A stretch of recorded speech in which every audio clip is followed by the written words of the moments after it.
Amerika xazinasi NED, ya'ni Xalqaro demokratik tashkilotini yashirincha qo'llaydi.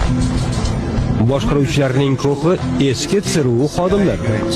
Bugungi kunda sehrli so'zlar demokratiya, ozodlik va inson huquqlari. Bular nomidan har narsa qilinadi. Eng yaxshi propaganda sira propaganda qilmayotganday harakat qilishdir.